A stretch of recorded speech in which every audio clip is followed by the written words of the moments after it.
Alright guys, for today's video, sorry if that was a little bit loud. Today's video, I'm going to jump right into it. The topic we're going to talk about today, it's going to be this article I saw where the city of Columbus in January announced that they are going to be filing a lawsuit against Kia and Hyundai, citing thousands of vehicle thefts. When I see something like this, I see a little bit of a case of victim blaming. This is not that different from blaming an attractive woman who happened to be walking outside at night wearing a short skirt who gets raped. Are you as a city then going to start suing these women who get raped for the crime of being attractive and wearing revealing clothing?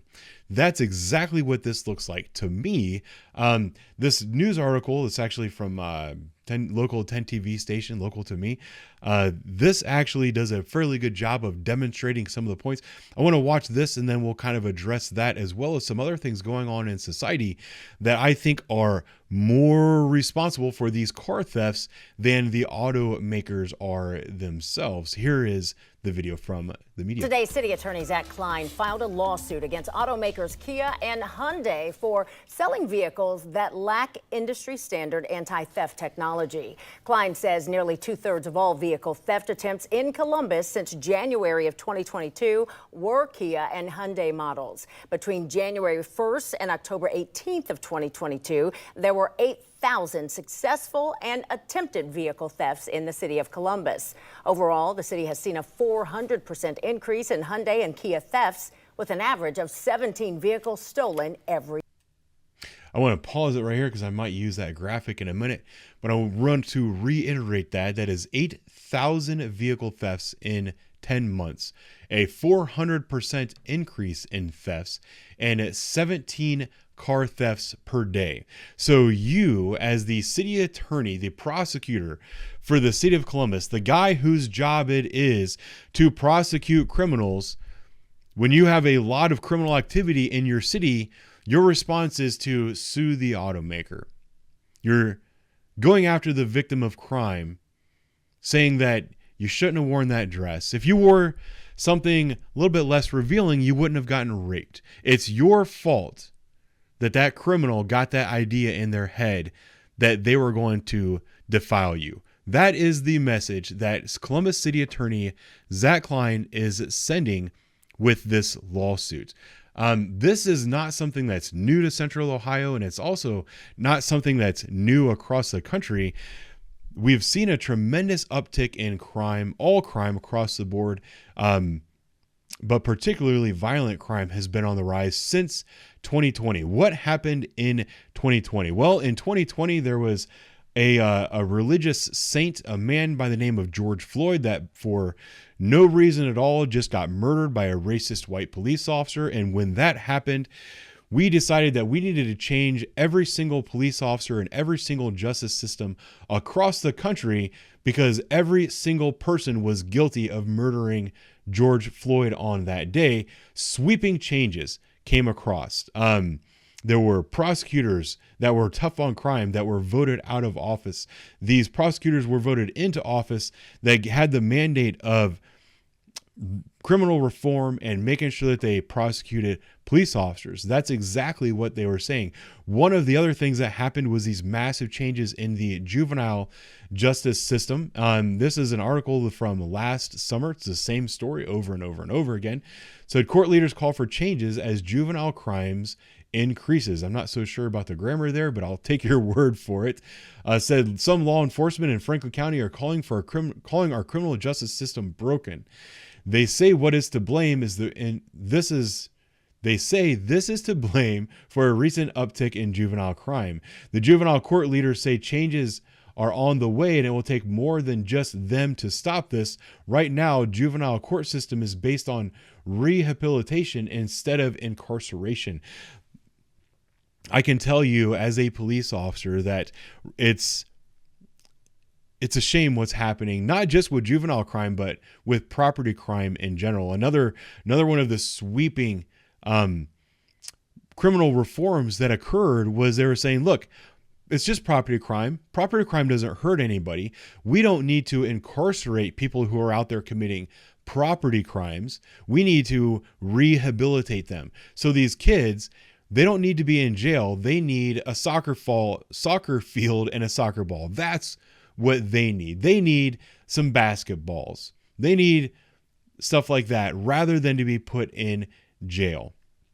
Well, the problem with that is multifaceted. One saying that I hear frequently, it's always thrown at me as a police officer because I, once again, am being accused constantly of being Derek Chauvin, even though I don't live in the state of Minnesota or in the city of Minneapolis. I have never killed a man by putting my knee on his neck while he's overdosing on fentanyl.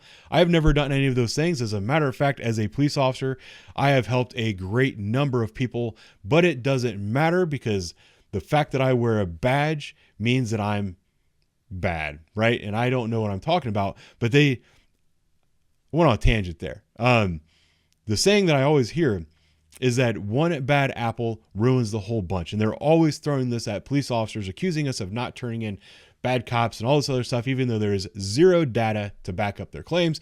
Doesn't matter.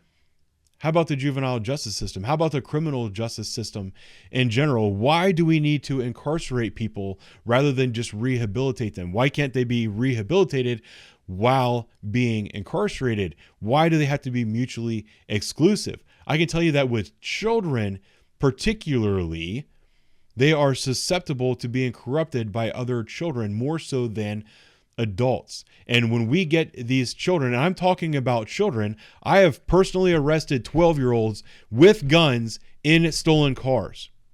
When I arrest these 12-year-olds in stolen cars with guns, I take them to the juvenile reception center. The juvenile reception center calls their mommy and daddy, tells them to come pick them up. If mommy and daddy don't come pick up their shithead kid, then the juvenile justice system threatens mom and dad with criminal child neglect for not picking up their child. This child who is just caught in a stolen car with a firearm is then taken home. They run away from home. They go steal another car. They go and they do it again and again and again. This system is not working, and what this system is doing is it's multiplying the number of criminal juveniles we have on the street. That's how we get to numbers like this. That's how we get to a place where you have 8,000 car thefts in 10 months, a 400% increase. 17 vehicles are stolen per day. And the answer from these liberal city attorneys like Zach Klein, and it's happening across the country, is to sue the auto manufacturer rather than to go after the criminal. Because we're being told that you can't punish criminals anymore.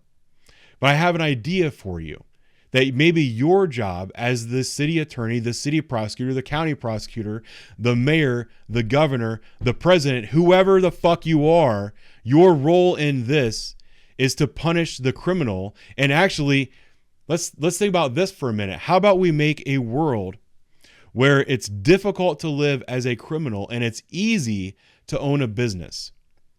Have you ever thought about that for a minute? For some reason, over the last several years, we've gone into this environment where we're making it very easy for the criminals to live. We're making it very difficult to own and operate a business.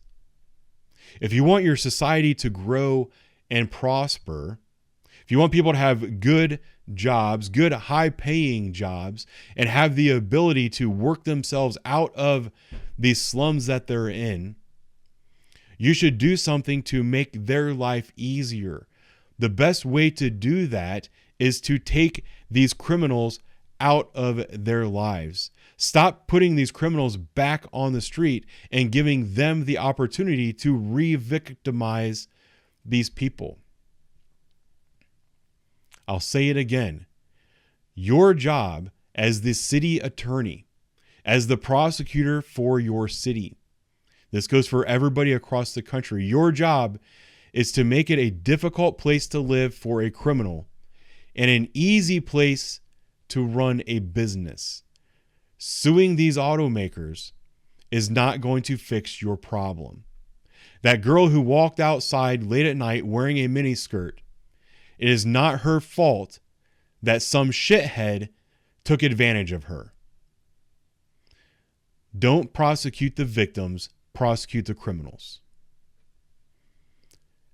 Those are my thoughts for today.